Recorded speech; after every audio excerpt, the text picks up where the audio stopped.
Hey tribe, welcome back to Live Life in Your Terms. I'm Chad, by the way, and in this video, we're actually going to go through a case study of how the law of assumption works.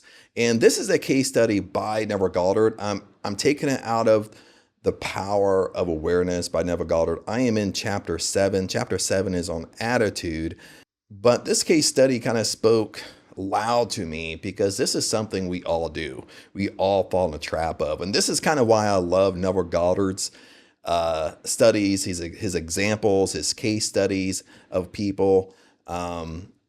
Because it's just something that we all do, or we all do something like it. So other than that, let's jump into the case study of how law of assumption works.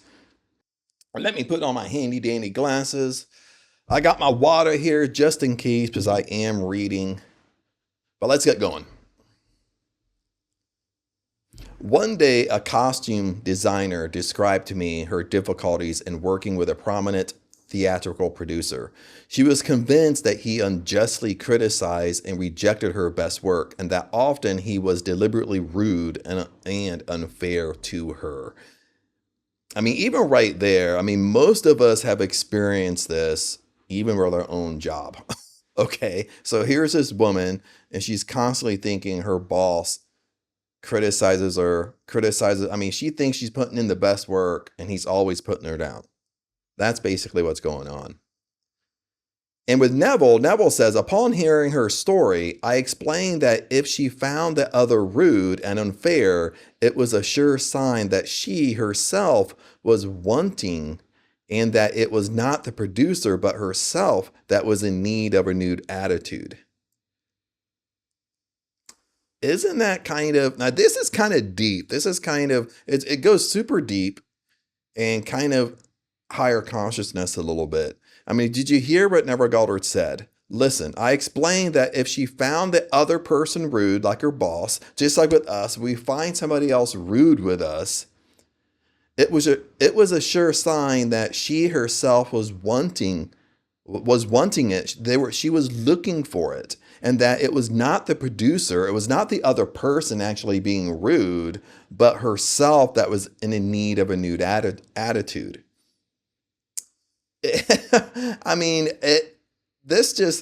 It's really kind of how we look at stuff. Okay, it's how we look at things. Listen to this. Earlier in the chapter, I didn't read the whole chapter to you.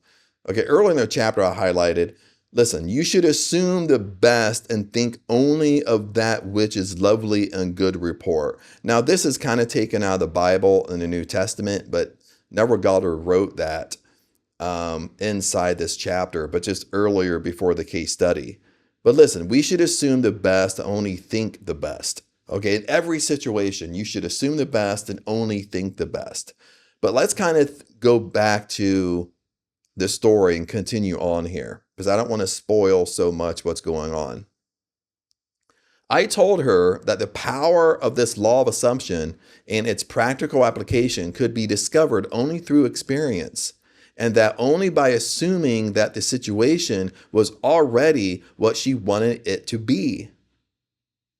Listen to that. Like, she's creating the situation. That's what Neville Goddard is saying. She's creating the situation that her boss is being rude and criticizing her. She's creating it, and she's creating it through the law of assumption. What's the law of assumption here really fast? Is what you assume to be true has to happen in your reality. Okay. Now, where was I? Okay, let me reread this really fast to kind of catch where I was. I told her that the power of law of assumption and its practical application could be discovered only through experience, and that only by assuming that the situation was already what she wanted it to be, could she prove that she could bring about the change she desired. So basically what Neville Goddard is saying, that she's the cause plus she's the effect. Okay, she's the cause of it, but she can actually change it because she's the cause of it. Listen, her employer was merely bearing witness, telling her by his behavior what her concept of him was. Listen, this goes deep. I'll read it one more time. Her employer, her boss, was merely bearing witness. He was only a witness to her assumptions, that the assumptions she had about him, he was only following root from her own assumptions. That's what Neville Goddard is saying. Her employer was merely bearing witness, telling her by his behavior what her concept of him was. I suggested that it was quite probable that she was carrying on conversations with him in her mind, which were filled with criticism and recriminations. There was no doubt but that she was mentally arguing with the producer, for others only echo that which we whisper in them in secret. I asked her if it was true that she talked to him mentally, and if so, what those conversations were like.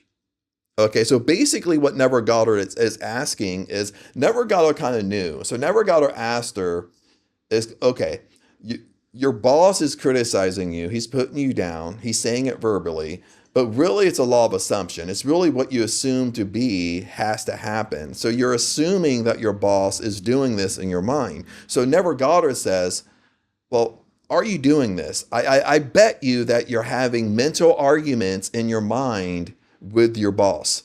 Okay. And that this is something we all do. We all go internal. We all have these imaginary arguments.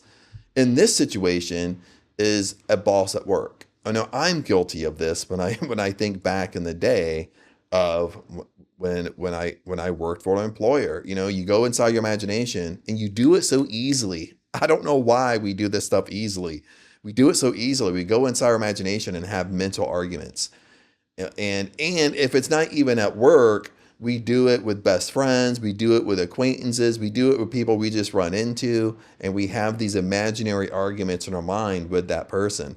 And I even used to, like, I have a huge martial arts background and, you know, competition, fighting background and stuff like that. Like, I would even go inside my imagination and have actual fights with people, like fist fights. You know what I mean? And, you know, this can be taken, you know, kind of depending upon how we use it. I mean, I'm just kind of sharing that with you. I didn't get into very many fights, but, you know, I would basically have, it's the same thing. But since I was a competitor, since I was in martial arts, besides having arguments mentally with people, I would actually have fight scenes like in my mind. Hey friends, just a quick little intermission here. We'll jump right back to the video. But if you're really trying to figure this stuff out, if you're really trying to live life on your terms, you really need to check out the description, because in the description is where I keep all the nuggets and all the resources. If you're new here, start right here. We got stuff like the power drops, which is totally free, by the way. We got the 30-day challenge. And of course, if you want to be part of the tribe, the link is here. And if you want to try to work with me, the link is right here as well. Like I said, my friends, if you really want to try to make this stuff happen, if you really want to live life on your terms, always keep up to date with the description, because that's where all the nuggets are. Other than that, let's get back to the video. But let's go on and see what she says. And I'm right here. She confessed that every morning on her way to the theater, she told him just what she thought of him in a way she would never have dared address him in person. The intensity and force of her mental arguments with him automatically established his behavior towards her. So this whole paragraph, basically right here, basically she confessed, like, Neville, you're right. I am having mental conversations with him. I am having mental arguments with him. And I'm basically in my imagination, I'm telling him off. Okay, I don't have the guts enough to do it in person, but in my mind, in my imagination, I'm telling him off. And she began to realize that all of us carrying on mental conversations, but unfortunately, on most occasions, these conversations are argumentative. Meaning most of the time, we're not having nice conversations with people in our imagination. Most of the time when we go in our imagination, it has kind of a negative context, okay? And this is what I mean, like when we say imagination creates reality, and we want to think that we have a lousy imagination, but we really don't. But we're really using our imagination for the negative, okay? And this is why I love this case study. Let's continue on here. that we have only to observe the passerby on the street to prove this assertion. That so many people are mentally engrossed in conversation and few appear to be happy about it, but the very intensity of their feeling must lead them quickly to the unpleasant incident they themselves have mentally created and therefore must now encounter. This is like imagination creates reality 101. Listen, I'm kind of picking up right in the beginning, right in the last few sentences here. But the very intensity of their feeling must lead them quickly to the unpleasant incident they themselves have mentally created and therefore must encounter. Okay, anything you mentally create in your mind, in your imagination, anything has to manifest in your 3D world. This is what Neville Goddard is saying. Okay, and in this example, he's saying if you're having you go inside your imagination and you're having made up, made believe arguments with your boss, well, those have to manifest into your 3D world somehow. It's going to be similar. Maybe it's not the exact argument, but something similar is going to take place. Let's continue on. When she realized what she had been doing, she agreed to change her attitude and to live this law faithfully by assuming that her job was highly satisfactory and her relationship with the producer was a very happy one. To do this, she agreed that before going to sleep at night and on her... Okay, now this is an exercise Neville is giving. Okay, so she agreed with Neville. She agreed with Neville what she was doing. And to do this, she agreed that before going to sleep at night and on her way to work and at other intervals during the day, she would imagine that he had congratulated her on her fine designs and that she, in turn, had thanked him for his praise and kindness. So through this exercise right here, Neville's kind of combining two things. He's giving her a bedtime routine where right before sleep, she's going inside her imagination and she's seeing her boss congratulate her on her work well done. And she's also saying in her imagination, like thanking him for that praise. Okay, this is the bedtime routine. This is the famous bedtime routine of Neville Goddard. Okay, plus he gives her on her way to work, because he knew on her way to work when she's driving, she's going inside her imagination having these negative arguments. So he's telling her, on your way to work, you still do the same imaginal scene like at bedtime that I give you. And during other intervals during the day. So he's having her do it in her 3D world, her waking world, and he's having her do it as a bedtime routine. To her great delight, she soon discovered for herself that her own attitude was the cause of all that befell her.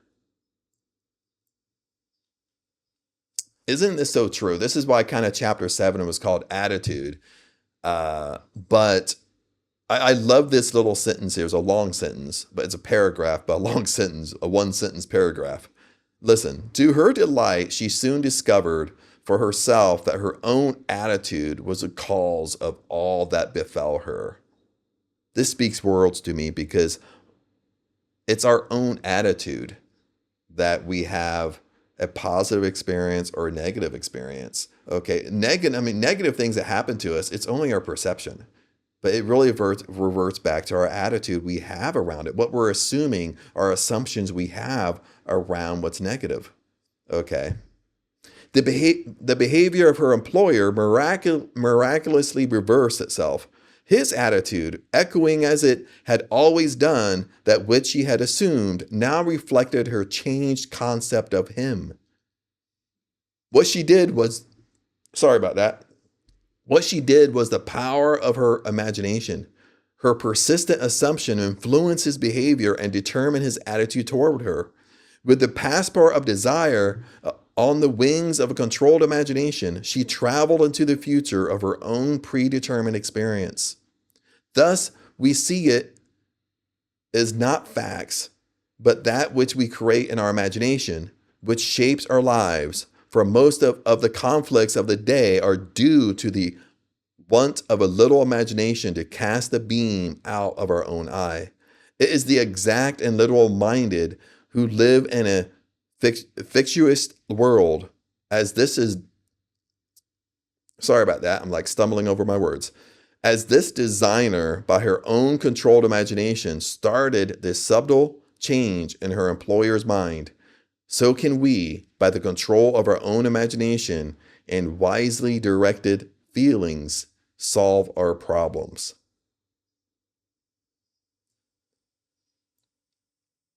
This is why, kind of right here, where Neville Goddard really kind of imagination creates reality. Now, when you kind of study him more deeply, he connected imagination to God.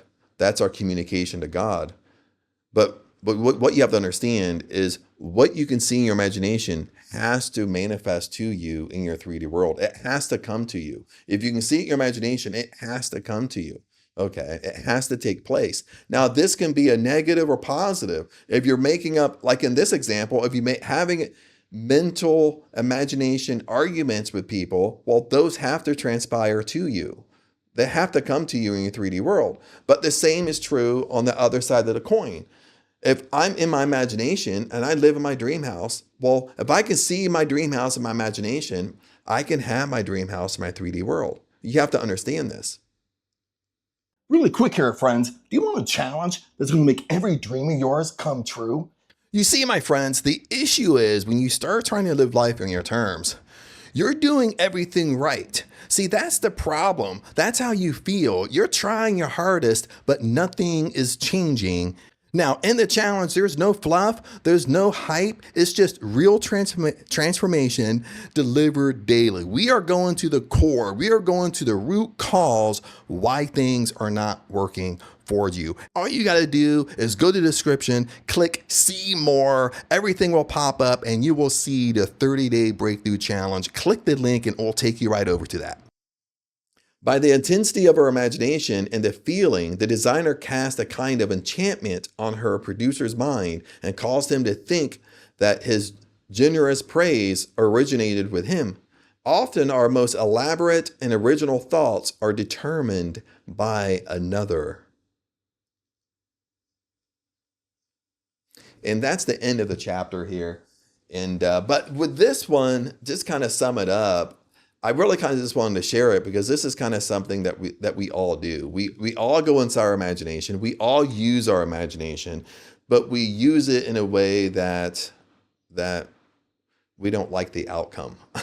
Okay, and it's really a hard concept. You know, this is where, like, when we kind of go down the rabbit hole a little bit, like, if things are coming into your life that you don't like, it's a hard concept to grasp that, well, I manifested it, I created it, I didn't want this, but you really have to, this is why the book is called The Power of Awareness, because you really have to be aware of what you're doing. You have to be aware of your thoughts, because more likely your thoughts are in a gutter all day long. You go to work for 8, 12, 15 hours a day, and your mind's in the gutter the whole time you're at work. You have these imaginary scenes going on, arguing with your boss, arguing with coworkers. When you're driving to work, you're doing the same thing, and you wonder why negative things are coming into your life.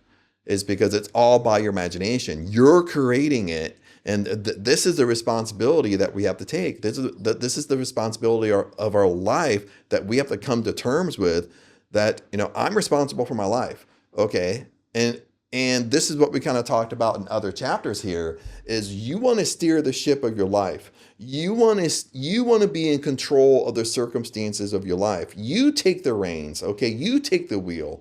Okay. You don't become the slave of your circumstances, meaning that you're just letting your mind float all over the place. Okay. You're using your imagination, but you're using it in a way that it's not giving you the results that you really want. Okay. And like I said, I wanted to share this with you because even right now, I've been doing this work for a long time. And to be transparent, since I've been doing it for a long time, even in my own life, like when I kind of stop my morning routines, or I kind of stop my self-study, even if I'm on YouTube, I'm constantly making content, I'm constantly talking about this stuff. I mean, yes, that helps.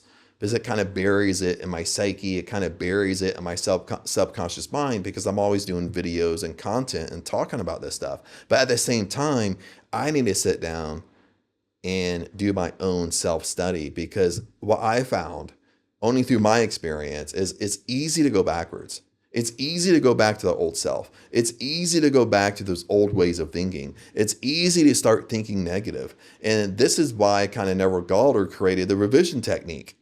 Not to kind of go off on a tangent here, but a lot of people ask, well, if this is happening, okay, what do I do if bad things are happening? What do I do if someone cuts me off in traffic? Well, don't bring energy to it. Okay. Or if you catch yourself bringing energy to it, you catch yourself overreacting, then revise it. This is really why Neville Goddard taught the revision technique. Revise your day. Revise that little scene that you didn't like. Revise it, meaning go inside your imagination and that person didn't cut you off. That person gave you plenty of space. Okay, makes sense. But instead, it feels so much better to kind of react to it and respond to it and respond in a negative way, have a screaming fit. Okay. But if you just knew the repercussions of that, you doing that stuff over and over and over and over and over, you're not really being that most successful version of you. That's not how the person would handle it, because the person wouldn't bring no emotion to it. They would just let it happen. And if they start kind of overreacting to it, you catch yourself, you become aware of it, you revise that situation, you revise it in a way you wanted it to go, and then you move on with your day. That's how you do it. Okay, you don't stay attached to it. Most of the times, what we're doing is we're staying attached to this stuff. We're staying obsessed with it. We talk, and this is something I'm finding too. We talk about the same stuff over and over and over and over and over again. If something we don't like, we end up talking about it. We talk about it to our friends. We talk about it to our coworkers. We come home and talk about it to our significant other. Then we bring it up at family gatherings a month later. We're always talking about things that we don't like, that occurred in our lives, rather than, as I wrap this up, and this is a good point to kind of wrap up on, let me find where it is, because I highlighted it. Listen, what you should assume the best and think only which is lovely and good report. You should, no matter what situation, no matter what you go through, good or bad is just your perception anyway. You should always think the best. You should always assume the best in every situation. No matter what's going on, assume the best outcomes, and only think of which is lovely and good report. Okay, if you can master this right here, what I just told you, you would literally, within days, transform your life. If you really just said this over and over and over, and you really live by this just practical step, this practical sentence right here, you would be living your dream life, living life on your terms, 100%. Okay, because it's really, when you really stop and think about it, and I don't mean to go on and on and on about this, but when you really just stop and think about it, I mean, yes, it's our attitude towards everything, the name of this chapter, but it's how our look at life is. You know what I mean? It's how we're kind of looking at things. Are you looking at things as the best outcomes? Are you looking at things good? Or are you constantly looking at things bad? Are you constantly expecting something bad to happen? Okay. I mean, even when I think back at family, and I love family, you know what I mean? I'll do anything for my family. But at the same time, sometimes you can hear family members say that they'll go on a diet, and they do the diet for a month or two, but they're not getting the results they really want. But you hear them say it out loud. Well, I knew from the beginning this diet wasn't going to work. Well, okay, you basically just said it. It was a deep-rooted belief that you knew from the beginning it wasn't going to work, so it's not going to work. Because that's what you're playing in your mind secretly over to yourself. Oh, it doesn't work. It's not going to work. I tried everything out there. It's not going to work. So it's like a self-fulfilling prophecy. It's not going to work. No matter how hard you try, it's not going to work until you change your attitude around it, until you change your imagination around it. And inside your imagination, you see it working. You see yourself at the weight that you want to be. You see yourself healthy. You feel vibrant. Until you see yourself like that in your imagination, it's not going to happen. No matter, and we can apply this to every single situation, my friends. But anyway, just want to share that thought with you. I kind of got off on a tangent. I apologize, but some of you need to hear it. I need to hear it because I'm talking to myself too, baby. Okay. I'm in the same boat. Okay. I falter backwards. That's why I'm kind of going through this stuff again and again and again. But anyway, tribe, remember, I love you guys. Comment below. I love to hear your comments on this stuff, and I'll see you in the next video.